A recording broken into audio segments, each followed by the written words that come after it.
Hello, Fearless Gamers, and welcome to another podcast here on Fearless Games. I'm Matt the Vet, and today I'm joined by... James the Wildcard. The Age of Sigma is coming.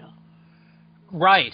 I think we forgot... On the 4th of July. I think we forgot to answer a question we posed several podcasts back.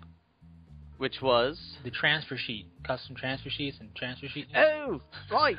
We got so into Point Break and Gary Busey that we forgot. We forgot.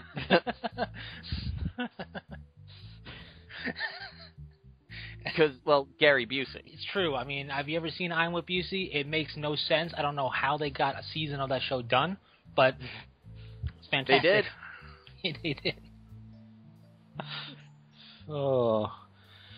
So, yes, you posed the question of what would you think about, custom GW transfer sheets. Yeah.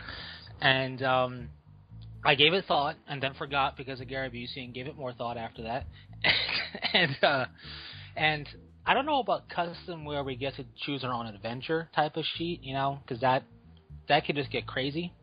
And while I'm sure GW has access to printing various shapes and sizes of whatever, what I think would be nice is more options. Like, typically when they do a transfer sheet themselves, it's limited run.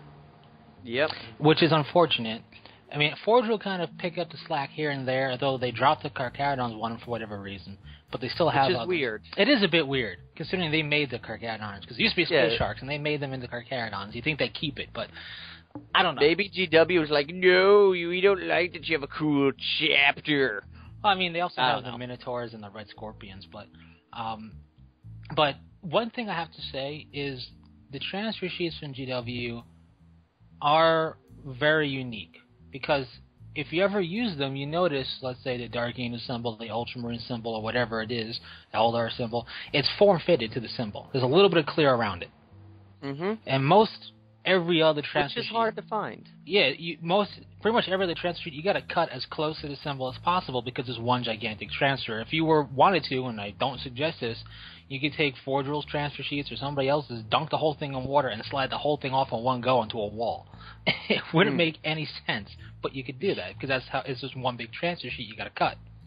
Yep. So that's why I think if they were going to go custom, they would have to do the Forge World route, which is where they cut it to fit.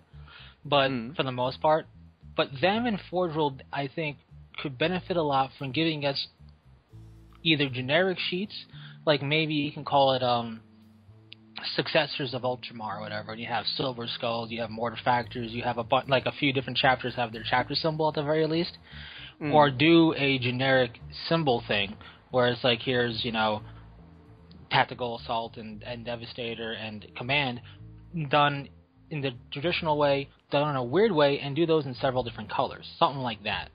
And like Forge World could benefit immensely from doing the Horus Heresy symbols, because they have different symbols for like their Outriders and their Seekers, and like the Legion Destroyers has got their own unique symbol that you get in limited run on certain Legion specific sheets. So I think they have the generic Legion Astartes models. They should have a generic Legion Astartes sheet to go along with it. For generic symbols. I think that would be great. I think if they did stuff like not lost craft rolls or like lesser craft, something where like the craft rolls that they talk about that aren't on the sheet get their own symbol on the sheet. But I don't know about us being able to lay out how we want it, but offering sheets, I think, is because really all it is. Well, with GW it's a bit more intense, but all it is having transfer sheets that you can print on, and then printing on them, and sealing it. So I think if they have the symbols on their computer of the appropriate sizes, of which obviously they do because they can Photoshop, I see no reason why they can't offer sheets, because it's not like they're going to be like, well, we don't want to make too many of them. Literally, you print them as you need them to sell. Yeah. So I'd like to see more. I don't think it would take that much effort to just go over and hit print on a computer. No, which is why I think if they had sheets like that, if they just went the Forge World route where you got to cut it to shape yourself, no big deal. I think it would be a bit more to ask to have form fit everything, Yeah. Because that's, in a sense, eating up real estate on the sheet because you can't put things too close. and then you have to make sure that this one sheet can only be printed to have these symbols on it because it's form-fitted. So I think more transfer sheets is always a good decision. I see, said the blind man after he took off his glasses. Yes. And so that's my take on your question. I see. Interesting. Very interesting, sir. Stop stalling. What's your answer? Your own question. Questions require answers, and answers to questions we give. Okay. I think, honestly, what I was thinking more of was something where they more of like they sell you the blank sheets so you can make your own symbols, and kind of like do like a halfy type of thing. You can print your own water transfer sheets. Maybe if you don't want sell like if you want the Dark Angel layout, here $5 gives you the Dark Angel print file or something like that. But on the flip side, you would have that, you have to cut them to shape yourself. Or you can buy them pre-made where they're form-fitted. Right. Now, I think for your first half, there's a huge resource of fan-made sheets out there. Yeah. And you can just buy printing paper. The transfer paper exists to buy. Either it's white or it's clear. And buyer beware if you buy white. Because obviously, for white symbols, if your printer does not have the ability to print white, which most don't. Like if it's not a laser printer. Exactly. You're going to need a white thing for your symbols. The problem with that is you got to cut right to the outline because everything's white. Also, if you are going to purchase your own transfer paper, they make it specifically for inkjet and specifically for laserjet, so make sure you get the right paper. But I think as far as offering them, like you said, form fit would be cool. I foresee an issue with there still being limitations to what they would give us at that point versus freeform. You know what I mean? Because why give us the Praetors of Orpheus freeform, form fitted when 5 people are going to maybe use it, or the Sons of Medusa or the Aurora chapter. But I think if they're able to do like Scions of Ultramar, you can have Aurora. I don't know if Praetors of Orpheus is them or somebody else. You can do Mortifactors, Silver Skulls, Black Consuls, White Consuls, whatever it is, because they can clearly print white, so you get all the white stuff. Just listed like 10 of each, 20 of each, whatever, for your shoulder pads. I think maybe a bit easier when it's not form-fitted, but I love the form-fitted that GW gives us. It's so nice. Oh, yeah. So much easier to deal with when you don't have to worry about that kind of junk. It is, and I think also in having, let's say, a template layout for just having, even if you had to cut it to fit yourself, on their computers and stuff to print these sheets of everything would be great, because there's plenty of Chaos Warbands, there's plenty of Eldar symbols, and I'm sorry, I mean, I don't collect Eldar, and if it doesn't have a symbol, I wouldn't collect that force, because their symbols are purpose-made just so you can't freehand them, I feel. They're like purposely complex, where freehanding them takes like an expert painter. Never! Alton Star is one of the easiest. It's 2 triangles connected by a line, and then you put a symbol over it. It's the easiest one you can do. No, maybe. But then, and I would like to see this for everything. Obviously, Dark Eldar you pretty much have everything you need on Dark Eldar sheet if they have one, because, well, nobody plays anyway. But shots fired! I wish people would. The problem is, the learning curve is so steep, most people go forget this. Mostly. Only slightly. But, and then, as you mentioned, the Age of Sigmar and whatnot, that could then correlate over to their fantasy line of stuff, too. Because they had, and I don't know if they still do because I don't play it, back when you could buy just a transfer sheet, because that was a thing you could do. You could just, when GW had where you could buy literally everything at bit value, and therefore that included transfer sheets, I saw something like the transfer sheets from their stuff for fantasy, and they were cool, and I imagine an expanded sheet for them would be equally cool and usable by Space Marine chapters or Eldar pirates or whatever. Yes. Yeah. Yes. Yes. Yes. And interestingly, with all the Space Marine hubbub, what I find interesting is typically when they show Ultramarines, they show them as second company with the gold trim, and they still do that. But for like their Demite company and stuff like that, other things, they're showing off a lot of third company, which is red shoulder pad trim. Yeah. Which is in the book here, in the latest White Dwarf, it's a lot of third company. Which is funny because firstly, the go-to company for Dark Angels half the time is third company. Yes, it is. They're usually the poster child. The Imperial Fist, when they had their supplement book, it was for third company. Mm-hmm. Iron Hands, their supplement book was for the third company as well, third clan. I don't know what their obsession with the number 3 is, but now they're showing us a bunch of third company Ultramarines. You know what it is?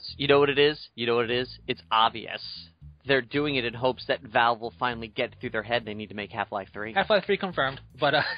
Half-Life 3 confirmed, people! Half-Life 3 confirmed! But, I like it, because second company is still kind of the poster child for Ultramarines, which is nice, because it's number 2 instead of 3, and also the gold just works so well with them. But what I like about this is that it's showing you, hey, by the way, don't forget different shoulder pad trims mean different companies, because that's something if you knew you might not pick up on at all from seeing all the gold trim. What's really cool is actually in this latest White Dwarf, it tells you right here what the trim is for each company. Oh, that's been in the Space Marine Codex too. Yep. It goes white for first, gold for second, red for third, green for fourth, black for fifth, orange is sixth, seventh is purple, eighth is gray, ninth is blue, and company gets none. 10 for company. 10. Because they're scouts, they don't have trim. And ninth company is more of a lighter shade of blue than ultramarine blue. Yes, because if they paid to get blue, they'd be like, "Oh, you're just a normal dude." No, I'm I'm ninth company, but your shoulder trim isn't colored blue. Yes, it is. Stop yelling at me! It is. Don't make fun of me. So that's in the Space Marine Codex. It'll probably be in the new one as well. It's just nice that they're actually. I mean, and don't get me wrong. When you look at some of the pictures of certain kits, you'll see it as well, but never in this much, veracity, whatever you want to call it, have you seen it? And it's just cool because it's not only Ultramarines. If you're a Codex Astartes chapter and they do that color scheme, either on the shoulder pad trim, on a knee pad, on the helmet stripe, whatever. There's different ways to do it, but it's just nice to see it done by GW because Second Company has been the poster child for so long, and so many people collect Second Company because Sicarius, the special character, is the captain of the Second Company, that if you were new and looking at Ultramarines, you go, oh, so they're blue with gold.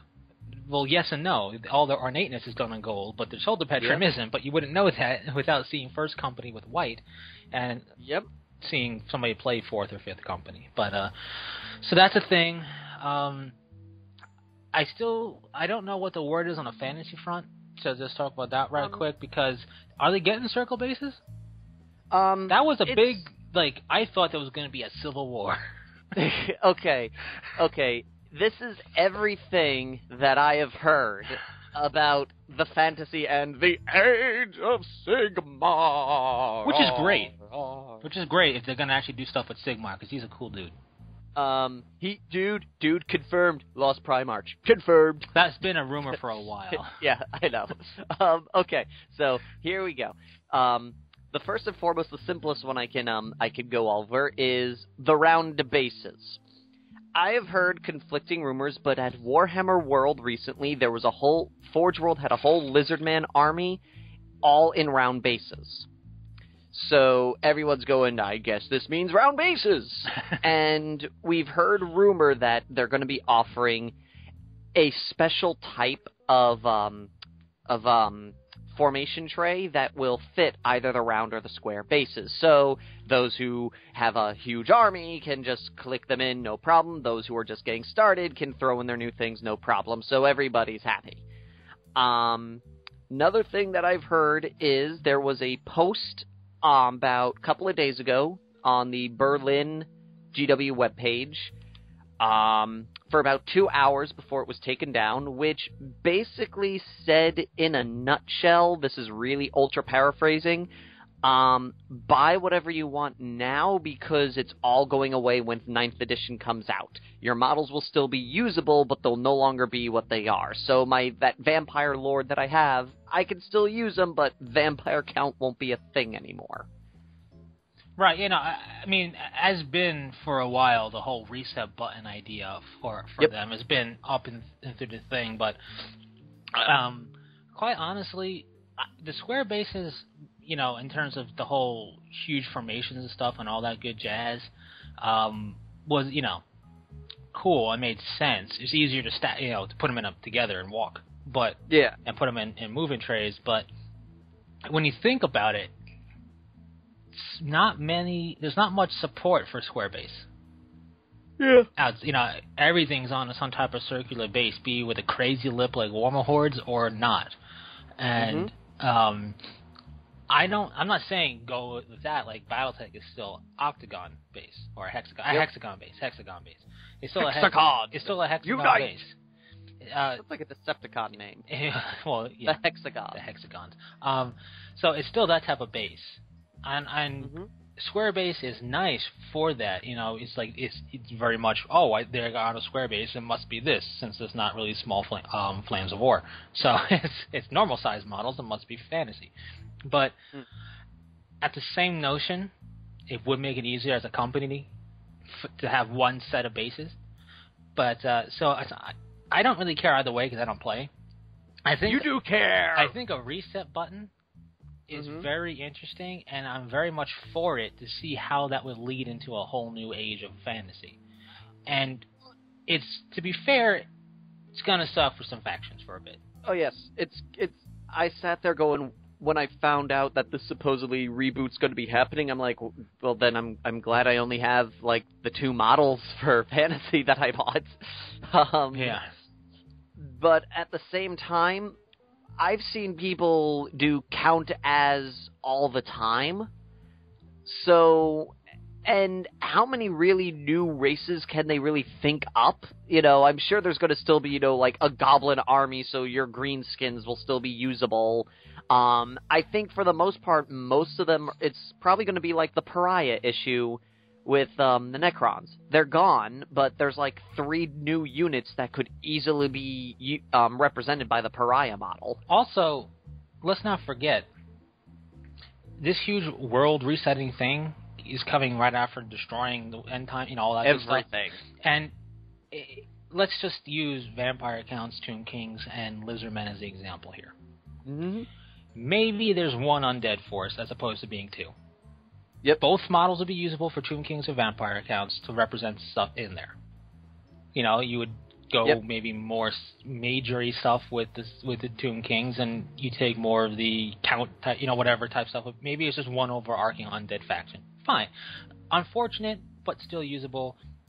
They can, and they don't even have to change their molds and whatnot necessarily. They could produce those things, and it could just be 2 different factions in the same book. Kind of like how you have Imperial Fist and Ultramarines. You have, they could just have like a Force of Nagesh or something, or some weird thing to just combo the 2. Yeah, and my point is, you could run together or separate, like if you wanted to, and then just be fine with that. Or they may come back again. And with the Lizardmen, maybe they're not out right away, but chances are they'll come back again, because it's not like they're going to reinvent the wheel here. We're talking about a fantasy setting. That means humanity. That means elf stuff. That means orky stuff. And that means undead stuff. And then you got your lizard stuff for and as well. And dwarves. And they've kind of like here in the back of this white dwarf here kind of hint that they'll still be going around and all that, because it says here at the very back of the book here, the world is gone, but all may not be lost. The descendants of the old ones left before the Chaos Moon destroyed their homelands. That much is certain, but where did they go? And if they escaped, did anyone else? Can what is dead ever truly die? Who remains lost in the void?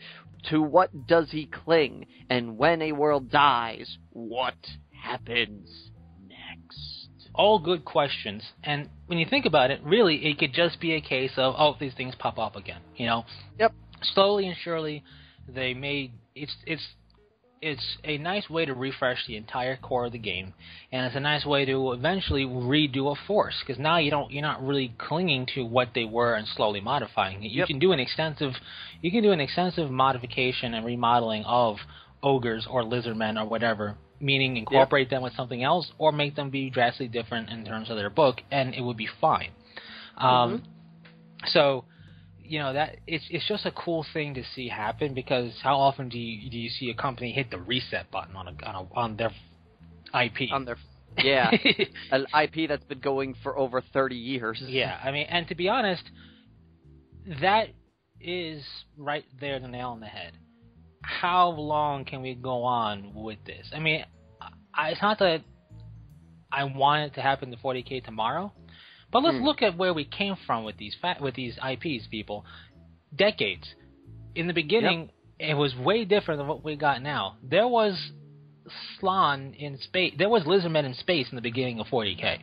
There were squats. Yeah. And now our whole YouTube channel is going to be destroyed tomorrow. Yes, you had to mention them, but I had to say that shall not be identified. But like, Space Marines themselves underwent a huge overhaul from like Rogue Trader to actually being 40K.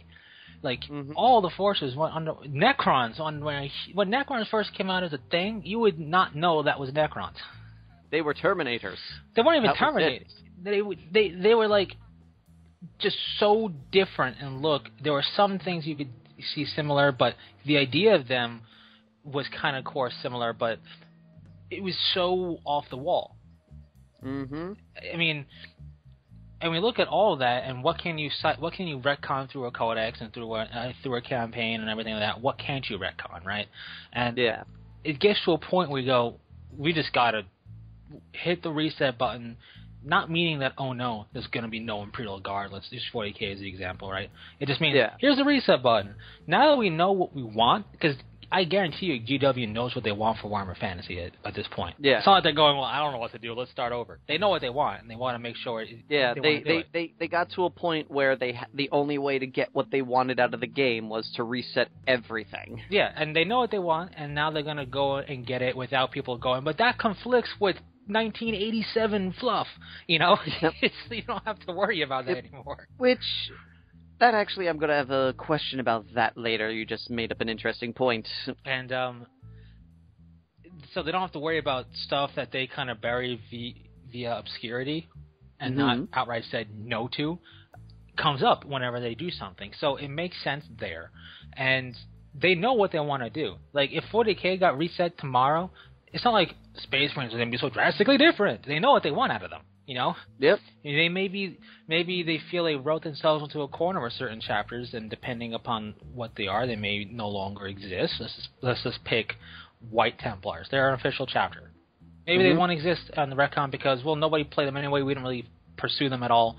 It was just a thing we threw out there when we just threw out a bajillion chapters.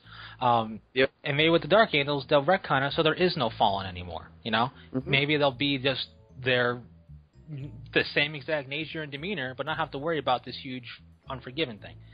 Maybe they're just really jerks anyway because they're jerks. That's how they are. Or maybe it'll be something where that was the thing, like they were the only, like, they could do, for just an example, the only Legion that half went traitor and they didn't fold them into another company afterwards, the ones that stayed loyal. Enough of them stayed around where they could stay their own chapter. Now they just bear the burden of the shame of what happened. Yeah, but even if, or like, half went traitor and guess what? They don't got killed.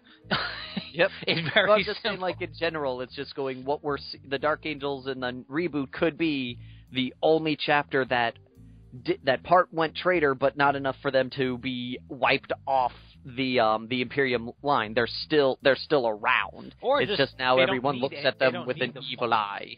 Or it could be zero Fallen. I mean, no, I'm not saying that the Fallen exists. I'm saying that I'm talking about the idea of Fallen.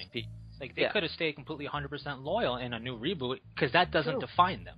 That doesn't define them. Their fighting characteristic is what defines them. So they could do away with the idea of that, and either, one drop traitor, all traitor could be the idea, in the future. Instead of having, fourth company of such and such chapter went traitor, and now they call the Reavers a whatever, but there's a loyalist chapter still. Instead of having that conundrum, you have they're a traitor or they're loyal, and that's it. And this is all in a hypothetical. I'm not saying that's the reboot happening, but that's the idea. And to be honest, I think a really good example of another company that may need to come to a reboot as they get to that age is Warhammer Hordes, Privateer Press. They're introducing so much and they have evolved over time a lot, that I could see them eventually wanting to do a reboot to go, okay, we got squared away exactly what we need now. All right? We know how to properly define and answer the philosophical question of what is a warjack. And we know how to do certain things now. What is a warjack? So I could see that as a very real company doing a reboot at some point in the future. They technically pseudo did before, but actually just going off quickly before I forget, apparently there is a book. Remember how I was talking about with everyone going how that one character got her arm back? Yeah. How did Stella get her arm back? Apparently it was explained in a story. How Stella got her group arm back. Stella, it's time to get your arm back again! Because there's got to be a sequel. Of course. But, I'm talking a hard reboot. I'm not talking a patch. What Warhammer Hordes did is a patch. I can see them doing a full-on reboot and going, we know exactly how this works now. We know exactly how, all the years... Because, let's face it, a lot of games that are newer today, there's a whole lot of trial and error as they grow. And if they fail, then they fail. If they don't, there's a lot of trial and error to get them to the point that they are at now. And there'll be more trial and error and pushing forward and retconning and stuff to move. And in theory, once you get decades old, once your game is older than a good amount of the player base, you can't rely on the older gamers going, I remember when there was still black and white TV and this Space Marine unit didn't have that. You can't do that.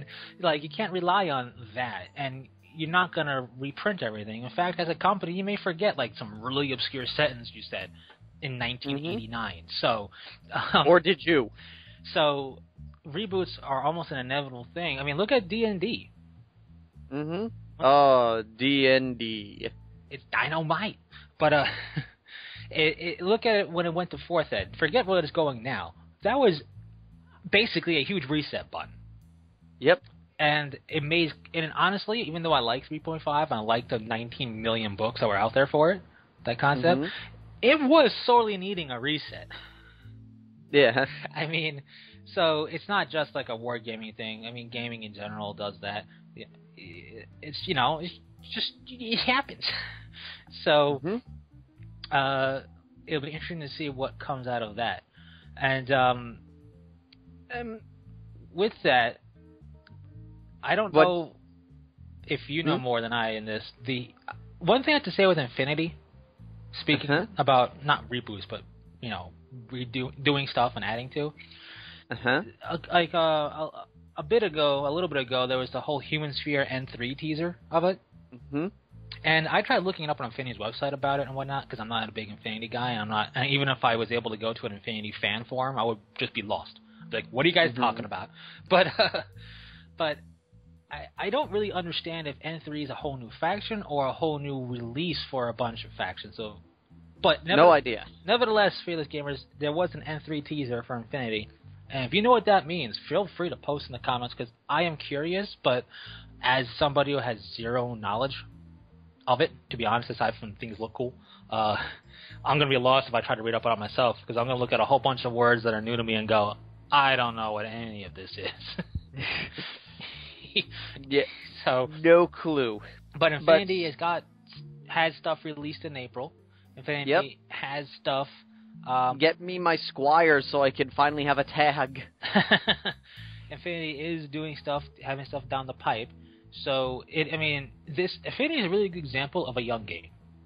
It's a really good example of a young game that I'm not going to say is super unique because really, what is super unique in wargaming? But it is everything. It is. Excellent. It does have its own flavor for sure. It definitely does. And it's interesting in this time and age, because remember, when 40K and GW did their, when Warhammer Fantasy was doing their thing, the internet wasn't a thing in people's houses, okay? Yep. There wasn't an internet. So just think of the difference, not only in getting the information out there, but in the feedback a company can receive these days, and what they can do to update and how quickly that can be disseminated. So Infinity, I would call it, fitting because it's kind of cyberpunkish, a product of this 21st century digital age and how it's being done. So it's interesting to see what a modern day company that's new is doing and how they're able to adapt and survive and flourish. And that's, looking at Infinity is the way to do that, because I think Warhammer Hordes is too old to look at it that way. Mm-hmm. Like, it's not old enough to warrant a reboot hard style like fantasy kind of warrants, but it's old enough to say they're rooted, they can do things, Yep. One thing, speaking of new and such, I saw something here that I think you're going to go nuts for. Uh-huh. It's a picture of the new Space Marine Devastator squads. Yes. And it's a picture of them, standing around, and there's an interesting, vehicle in the background. I can see one, it's clearly a Storm Raven, and the little caption says, "The Devastator squad at heavy and disembarks their Thunderhawk gunship Gladius. Plastic Thunderhawk confirmed." Yeah, sure. There's going to be a plastic Thunderhawk. I'm telling you, I'm seeing it right now. Nothing would make me happier than a plastic Thunderhawk, because to be honest, if the it's not one is heavy. Yeah, and expensive, and it is expensive, but it's heavy. You could kill a man with that model. If you could kill a man with a Thunderhawk, and you could cause a lot of multi counts of manslaughter with the Warlord Titan. But because of how big it is, you can 15 pounds, my friends. It is 15 pounds of resin. You could rip the head off and beat somebody to death with the head, and then it's going to be kind of a disheveled mess. And you can rip one of the legs off, beat somebody else to death with the leg of the Warlord. I mean, you can kill a lot of people with that one model. Yes. Not that you should. I don't advocate homicide. What I'm saying is, if you say it is heavy, it's heavy model. But I would love it, because aside from Terminators and specifically Deathwing, there's not much that thrills me with Space Marines in the 41st millennium. There's plenty that does in the 31st millennium. But in the 41st millennium, Space Marines are cool. I mean, they're still my favorite thing, but I'm kind of like, yeah, whatever, I'll just stick with my Deathwing and have fun there. Yeah. But a plastic Thunderhawk would really resurge and rekindle that enjoyment of the 40K line of stuff again. Is it going to happen? I still say nay. And I still say nay, so they'll prove me wrong. But I say nay because that could easily be a Forge World Thunderhawk that they're disembarking out of, Yeah. Oh no, it is. It definitely is. It's some dude who is the company Ultramarine dude bragging to all of us that he has a Thunderhawk and we don't. Well, no, not at all. It's just he's totally bragging. He's like, W utilizing their full resources. Nope. It's a dude going, okay, let's do. No, wait. Yeah, everyone's got to know I got this. Every chapter has Thunderhawks, people. What I would like is a proper Stormbird. Not a Thunderhawk upgrade kit. Well, the thing is, I guess that's what it is. I guess they're retconning the Stormbird, because the Stormbird was described as huge. Well, actually, supposedly they're retconning the model because they're having nothing but problems with it. Good. Maybe they'll turn it into, I don't know, what it's supposed to be. Because for anyone who never saw the pictures, basically just take a Thunderhawk model and slap a bunch of extra junk on it. Well, and a compartment in the back big enough for a Rhino to come out of. Yeah. I'm not saying it looks bad, because I don't honestly think it looks bad. But what I am saying is it's definitely not what a Stormbird used to be and how it was depicted. A Stormbird was a massive kind of VTOL thing, with huge 2 turbines on the other side, and absolutely massive. Yes.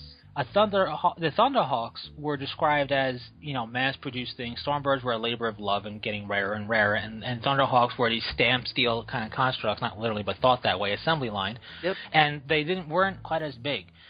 They were the Hyundai, while as the Stormbird was the Rolls-Royce. Essentially, and the Stormbird, put it to you this way, in the fluff, was described as being able to carry an entire company's worth of Space Marines, 100 Space Marines in it. Yep. That's way bigger than the Thunderhawk's capability of 30. Yep. So that's how big it is. It can carry a company into battle. So that's why and from one book I read once that was described as being something like, what is this thing? Because it doesn't look like a standard Imperial flyer. No, it doesn't. It's actually, there's only one. I'll show you like the one piece of art I can readily find on it. And you'll see how... it's supposed to look almost like in the eyes of an Imperial dude, it kind of looks that's what Xeno-y. Almost, but not really. If anything, it would have similar shapes to a Tau because it's rounded. Less in terms of Xeno. I'm like, that's nothing we built, like that kind of Xeno. Yeah, because feel. The Not like, that's clearly Eldar. The Stormbird was reserved specifically for Astartes legions, and the thing is, it had two massive VTOL turbines one on either side of it. Yep. And it's huge. It is absolutely bonkers how big it is. And that's why when I saw a Thunderhawk upgrade, I was like, it's not big enough. This actually reminds me of Battle of the Fang, the giant jet engine thing that came down on two turbines that the Suns used to keep everyone in the Fang. That's what this picture reminds me of. Well, it could do that because it also carries a metric ton load of capability in it. Yep. Marines, and it has its own firepower. It kind of reminds me of the flyer from Aliens. It does, doesn't it? Yeah. That mixed with it's like a really big hunter-killer from Terminator. Yeah. Yeah. No, I could agree with that. So, I still love the old Land Speeder picture there. Yeah. We're sitting on gravity chairs, literally. No front. With a gun on top of us. No front. But, who needs fronts? See, a perfect example of the evolution of Space Marine stuff. So, that's why when I saw what was basically a Thunderhawk upgrade kit, I was like, that's nowhere near big enough to hold 100 people. Yep. What are you doing? It could function as a heavy ground attack gunship. It could even be a huge bomber if I wanted to. It was able to carry a lot of Space Marines and provide supporting firepower. And blow stuff up. So that's why I was a little bit let down by that. But I would love to see a Stormbird model proper because it's just cool and it's different. But a plastic Thunderhawk, that's like I saw Bigfoot in the forest. That's the plastic Thunderhawk. Yep. This rumor has been back from when I can remember, all the way back to ever, but 2006. Okay. Sorry. I just found the old picture of the Stormbird, and they called it a Sokar pattern Stormbird. Yeah, I get that, but it doesn't change the fact that you go from 100 models to 30. Yep. There's a difference. And it's basically for those, it had an slightly longer wings that looked a little funky, 2 extra engines with 2 little wings on top, and some fatter doors and some extra armor plating, and a back piece that was slightly wider so you could fit a rhino onto it. And you see, again, I like the look. If that was a so-and-so pattern Thunderhawk, that'd be great. It looks interesting. I like it. I think if they said this was a Soul Care pattern Thunderhawk, a Thunderhawk that is not, because we have 2 Thunderhawks, the gunship and the big transporter. The big transporter is meant to bring down the land raiders and stuff like that, and even 2 rhinos and stuff like that, and some troop. But it's not really meant to be a gunship support. If this new one was like a hybrid between the two, where it can bring a rhino chassis and stuff and still provide good firepower, would have been awesome. It would have been an awesome take on a Thunderhawk that I couldn't afford anyway. But it would still be cool to see. But calling it a Stormbird is what I had issues with, because that would be like saying, how can I put this in perspective? That would be like saying, Iron Man's armor is not power armor, Yeah. Clearly it is. Well, actually, because of the microservers and the way in which yada yada yada, you can move it without needing a powered armored assistance. No, I don't care what technobabble you use. It's still powered armor. Yeah. So, that's the equivalent of taking a Stormbird. Now, don't get me wrong. If they want to redo the Stormbird, by all means redo it, but don't have Black Libraries fluff. and everybody else's fluff described this thing as a hulking monstrosity. This is cool. Someone actually built a Stormbird based off that picture. Yeah, somebody's done that. Somebody's built that Stormbird to have Ultramarines jumping out of it to defend a huge Imperator Titan. But that was a huge diorama piece. But yep. So yeah, that's the thing. I mean, Plastic Thunderhawk is nearly a 10, if not, either it's nearly or it's already a 10-year-old rumor. Yep.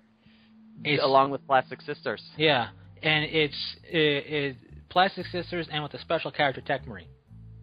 Yep. The special character Tech Marine. Good time. Right? Good time. I'd love to see one. At the very least, give it to an Iron Hands. Give them something. That should be their special character. That, I'll be okay with that. I prefer a Iron Father, but if they want to keep it in line with the generic HQ equivalent, give them a special character Master of the Forge. That's fine. But give them something. But it's just that's rumors getting old, and every time you hear about a new Space Marine Codex, it pops up. I remember the Dark Angels were going to get it. I remember the Blood Angels were going to get it. I remember the Grey Knights were going to get it. Yep. It never happened. Everyone was going to get it. Yes. So we'll see what happens there. But and then there was and recently just confirmed supposedly that the Black Templar have not gone away from the Space Marine Codex. They haven't. I didn't expect them to, and here's why. I wasn't expecting it either. I would have expected it if it was done Harlequin style when they came out first. Because while there's nothing saying they can't do it the other way, even if within a month the Black Templar Codex came out afterwards, there'd be nothing but people complaining and moaning about GW's decision to pull them out of the Space Marine Codex, even though that's what they want. If they did it, they'd still complain about it. Because, well, I can't play them now. Well, give us a minute to breathe, and then we'll produce it. Well, actually, that's a very interesting question that I'd like to pose to you. What? With that, let's just say for argument's sake, let's just say for argument's sake, Dark Angels, there was a rumor for a while that Dark Angels were going to be a supplement codex to the 7th Ed Space Marine Codex. Yeah. And all this jazz, which, if it happens, who cares? That's how we started. Yeah, really. No, correction. We had our own codex, but you still needed the Space Marine. Yes, but it was one of those things. We had a standalone Type B codex that we shared with the Blood Angels. But then we were a supplement codex to begin with in 3rd Ed. Exactly. So we never really were our own full-on thing until 4th. So yeah, 4th was when we finally got our own codex. Yes. But so anyway. Do you think that if any company were to do that, let's just say, for argument's sake, let's just say, Space Marine Code, Chaos Space Marines, okay? Yeah. GW goes, you know what? Fine. Let's do it. Let's make the 4 legions have their own codex. So we're going to start out with Khorne, Emperor's Children, blah, blah, blah. Do you think they should introduce, when they separate a force from a codex, do you think they should do the Eldar Harlequin style, make the supplement book come out first and then the main book, or should they do it in reverse? I think the Harlequin style is the best way to transfer over, because you introduce obviously Harlequins, right? Mm-hmm. And clearly you would have to either obviously imply, okay, if I'm going to play Harlequins, I can still use my codex. It's still in there technically, unless they errata it out until you get a new one. But I think it's better off introducing them first, because if the powers that be say, no, we're not going to introduce the new book after it, we're going to do a couple of books in between, and you took them out first, that's where the complaining is going to happen in mass. And if it went from being a month to 3 months before, let's say Black Templars were taken out, and then 3 months down the road, Black Templars finally come back, with nothing to help them out in between. That is cause for a bit of a complaint, because they're a pretty popular chapter, right? Yeah. And I can see that being a complaint factor. So when you have them come out first, you have the little hodgepodge, wishy-washy, well, do I play this, do I play that, what codex, whatever, that people who want a rules lawyer will bring up. Yeah. But people with common sense will go, it's in a codex, use the codex. but then when it comes time to bring out, and even in the case of the Harlequins, the Elder Codex, they can chop them out, no harm, no foul. Quite clearly they have their own codex. Why would you expect them to be here? Yeah. But I think cutting them out without making it very clear that they're going to have a book makes you go, whoa, what's going on? Hold the phone. Especially in a chaos sense. If the Demonkin thing is to basically do something similar, which it's kind of not, but if it was, it's a lot better to do it now and have some questioning as to stuff versus having a new Chaos Spaceman come out and cut out the 4 major Chaos Gods, you know? Like, let's just say they're going to do World Eaters, Emperor's Children, Death Guard, and Thousand Suns as their own codex for Zinj. Okay. For Zinj, Khorne, Slaanesh, and Nurgle. And then the Chaos Spaceman Codex is going to be Iron Warriors, the rest of the Traitor Legions plus Chaos Warbands. Yeah. Let's just say. And then they release the Chaos Spaceman Codex first, and they cut out the 4 Chaos God special characters, the 4 Chaos God units, and they cut everything out of it. That would cause a major stir, because we're talking 4 different books to come afterwards, you know? Yeah. But I think the Harlequin way of doing it is the safer, better way. Will it cause some minor confusion? Only amongst people who won't use common sense, you know? Like, if you're going to come at me and go, the Harlequins Codex is out, so I'm going to run Harlequins in the Elder Codex. Fine, whatever. You know, technically you can. But if you're going to rules lawyer and say one or the, try and run Harlequins out of the Harlequin Codex and then Harlequins out of the Elder Codex and say you can, I'm going to be like, listen, dude, common sense, pick one. Pick a codex at this point for your Harlequin troop choice. You know, or your troops, not your troop choice. You know what I mean? Pick a codex, you know. Common sense dictates, well, Harlequin's got a book. Why just use the Harlequins out of the book, that they got? Yeah. But you have, rules lawyering that will complicate matters, so you can't get rid of that. But that would be the way to do it. I mean, it would be kind of like, well, I don't know how to describe it in another game either. I don't know. I can't, because there's really no good example of that in other games. Well, the only good example would be the mercenaries in War Machine. Yeah. Because they originally were all part of one book, and then taking one of them and separating them out and making them their full-on force complete.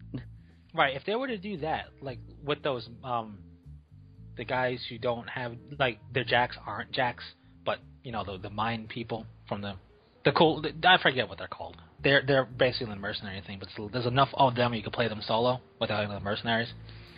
Yeah, like there's like I forget what they're like called. A bunch of them are. Yeah, but I forget what they're called because they were like the newest thing to go into the mercenary section. Yep.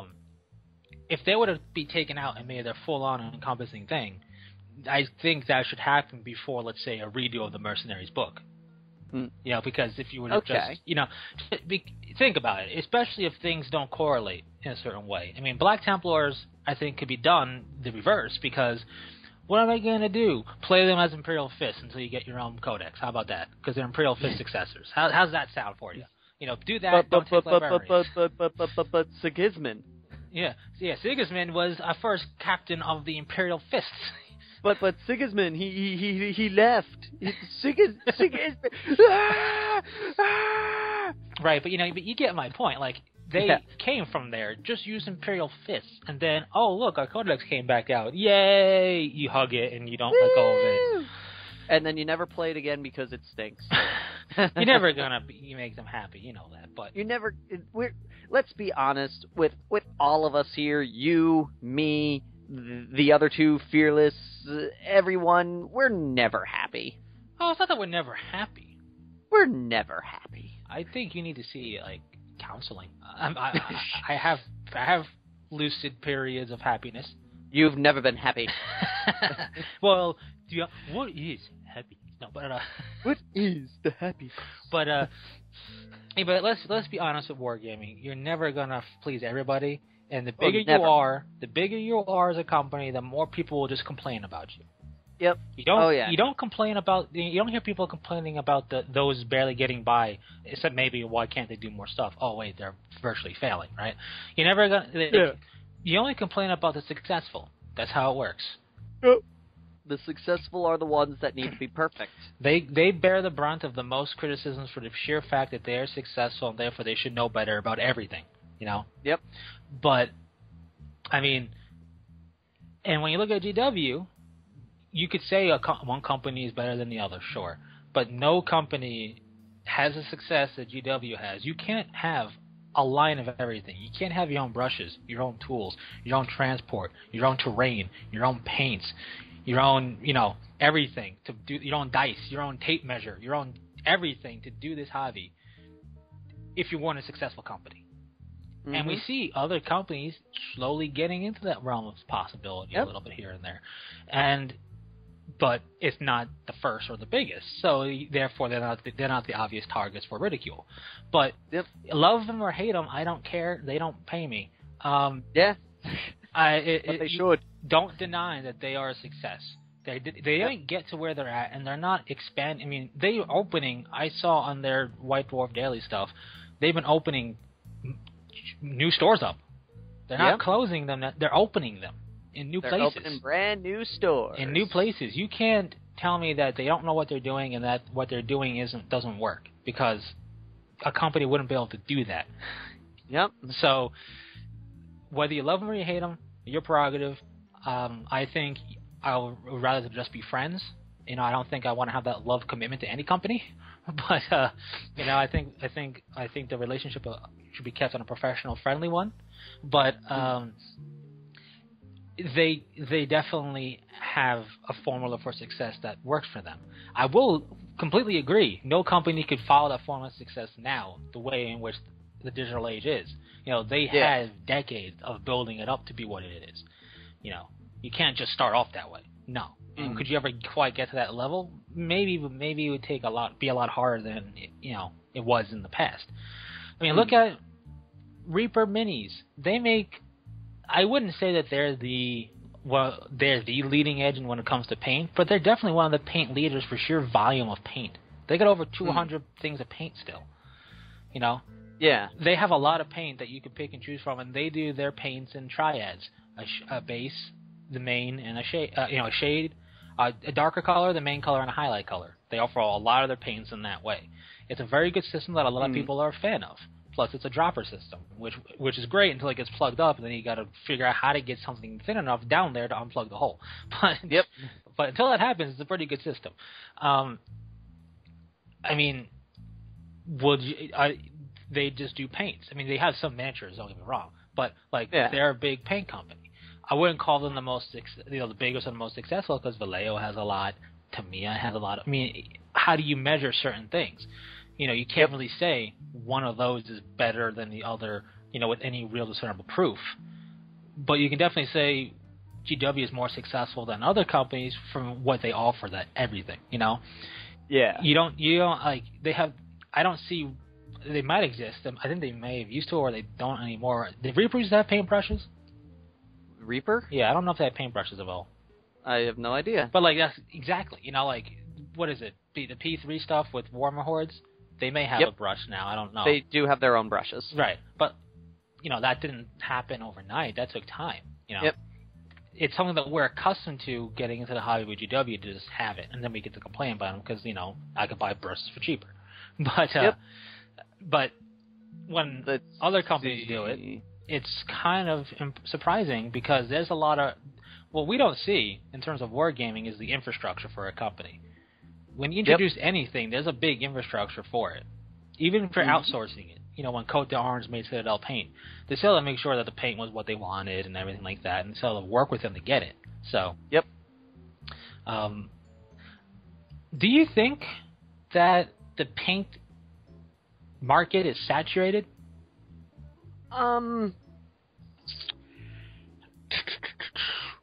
I don't think the paint market is saturated. I feel personally more that it's more there have been a lot of paint. I feel that it's kind of been in the reverse. They've been around. A lot of these paint companies have been here, and we're just discovering them.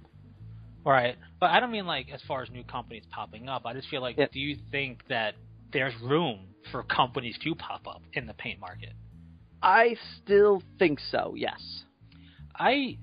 I have mixed feelings because I feel the market's kind of saturated. But by that I mean, how many companies are going to offer the ultramarine blue? Yep. I mean, Army Painter offers it. GW offers it with a different name now. Vallejo has it because ultramarine is not something specifically Space Marines. That's a thing.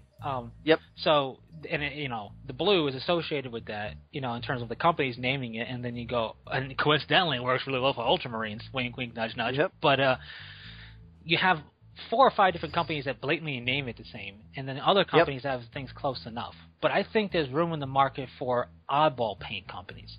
Offering, let's say, a metallic color range, offering pearlescent type of range, or a chromatic type of range. Pearlescent?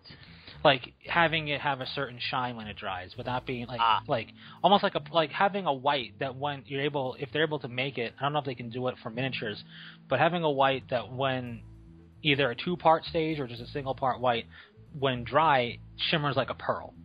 Okay. And it's typically white, but I've seen pearlescent paints with other colors.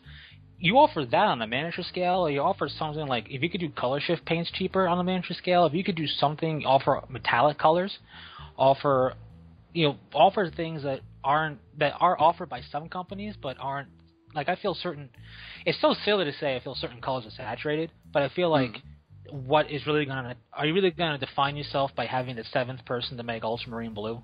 Like, yes. Hey, don't get me wrong, blue, the color and all of its shades, you can offer things that, wow, your blue shade is slightly different than this blue shade, but it's perfect for what I need, and that happens, but that takes research for people to figure that out. I mean, heck, look at, like, me. I recently went, wow, Vallejo Model Air Primer Black is pretty much ultramarine black. I'm pretty much done with Abaddon Black. I'm pretty much done with Abaddon now. Yay! Well, like, the thing with black is, it is and it isn't this. Black is black. It is and it isn't. There is satin black, there is matte black, and there is glossy black. But once you find a black that falls into the category of what you want, satin, matte, or gloss, at that point you're going to find out black is black.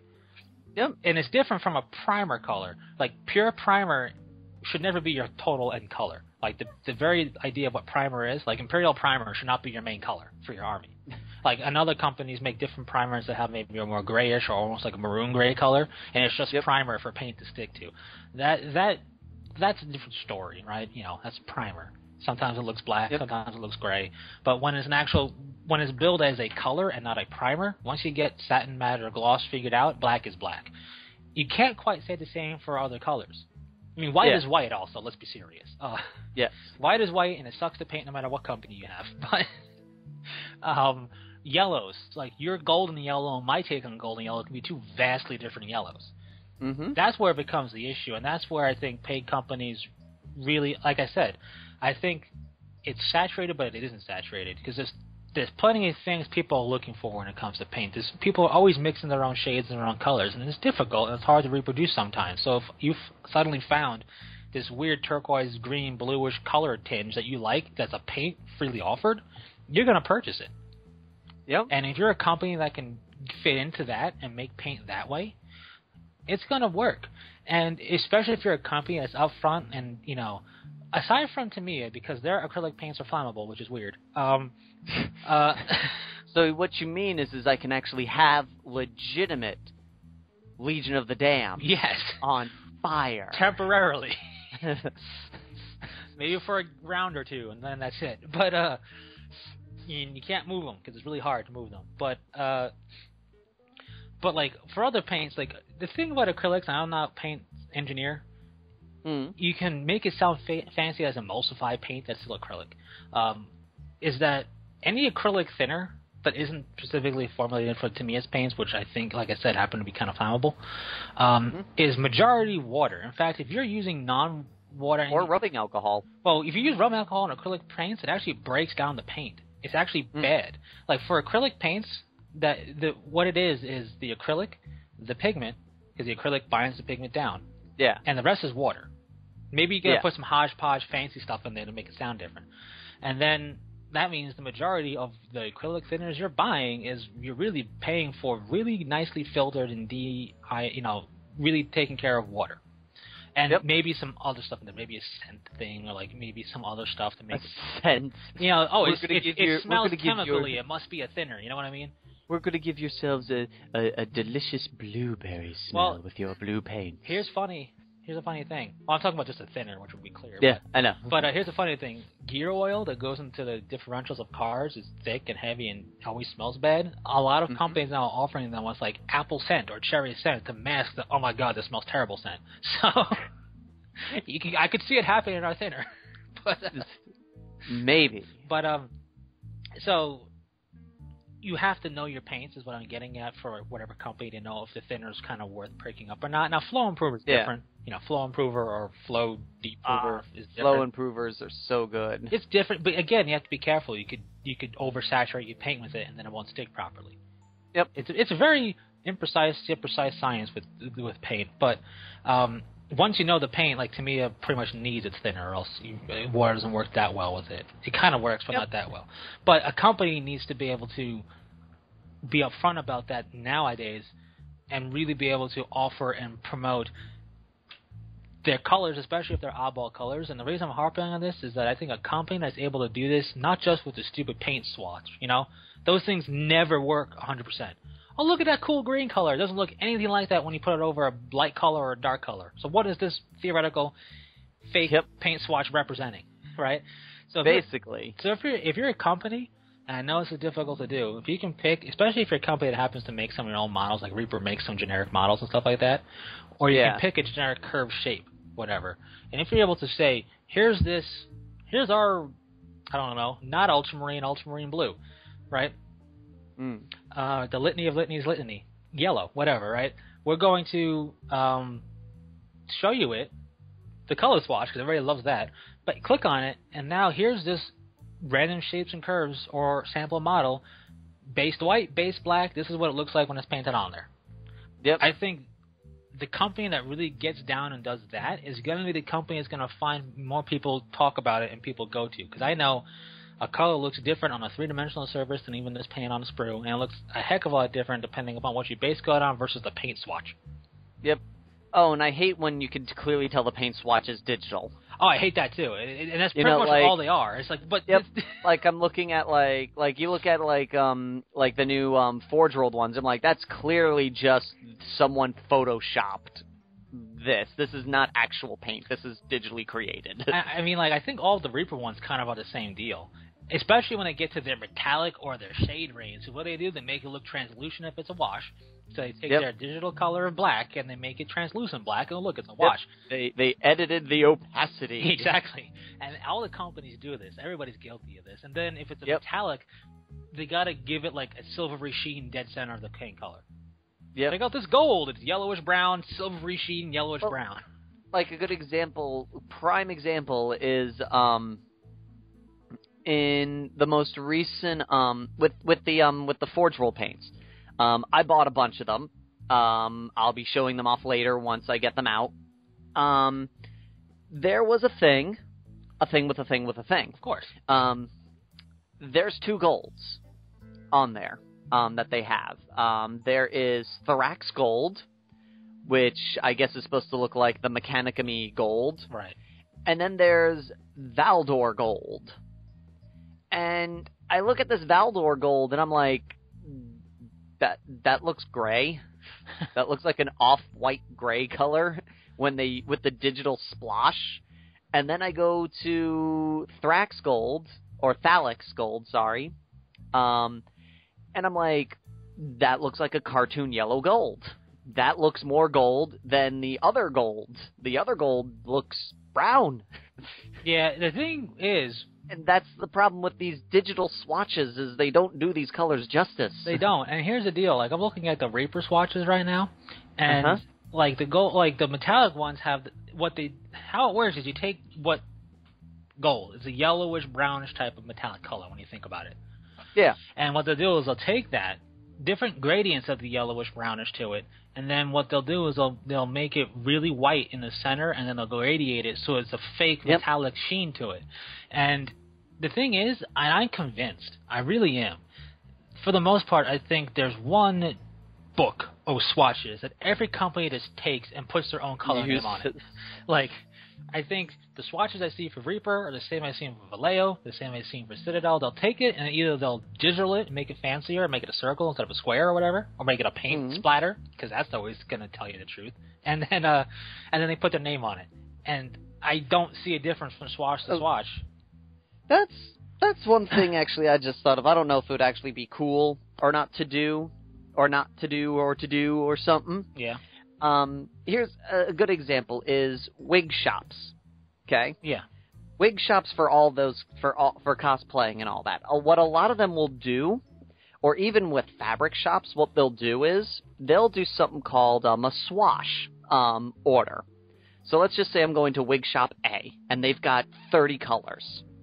They can go, okay, for $10, you can have a small, like, rabbit foot size clip of every wig color we sell. So that way, when you're looking, you can see, ooh, what would this look like in Barcelona green? Let me pull out the Barcelona green wig chairs.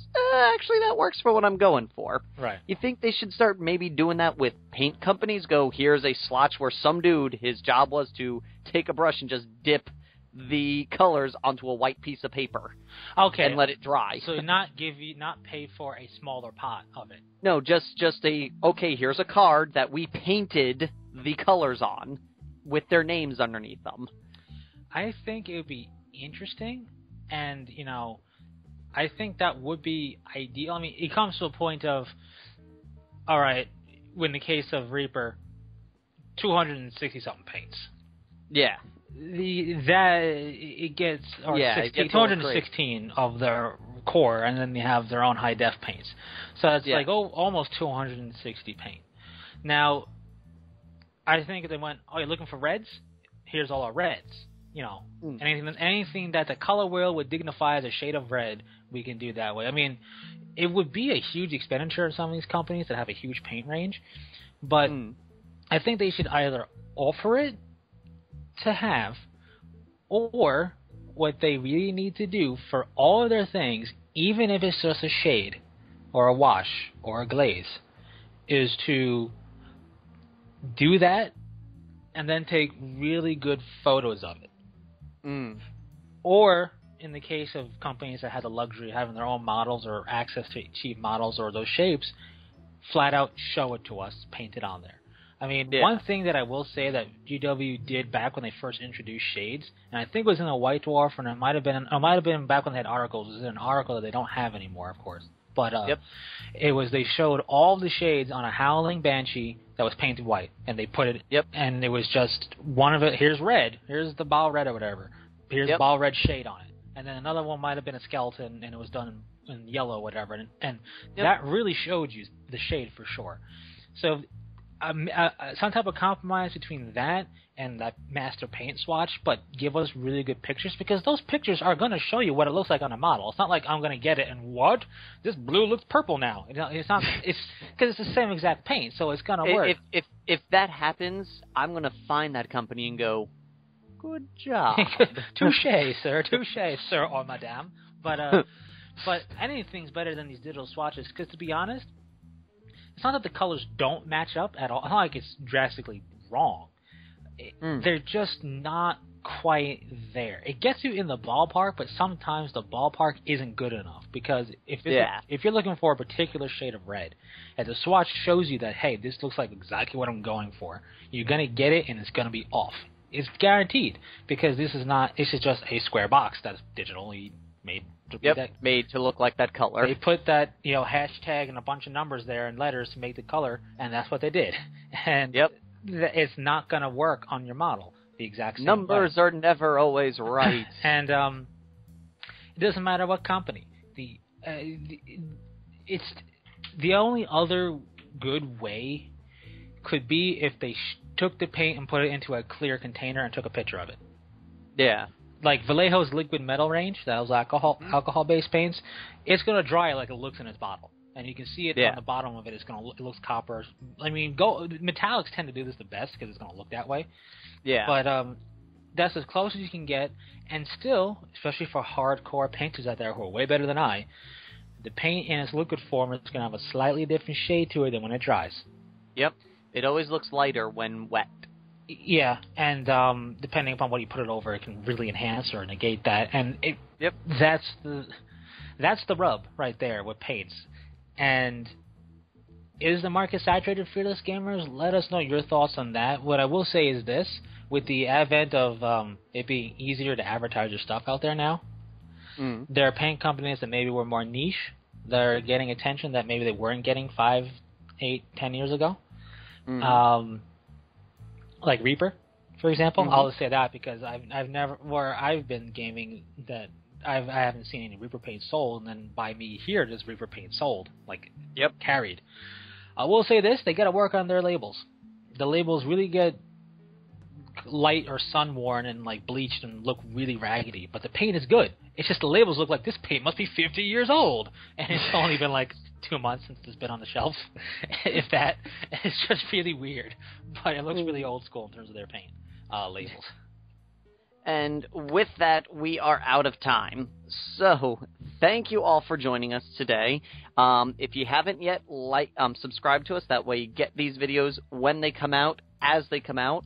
Check us out on Facebook. Like this video. That way more people can see it. Yeah, we are infinite fountains of mediocre wisdom. Yes.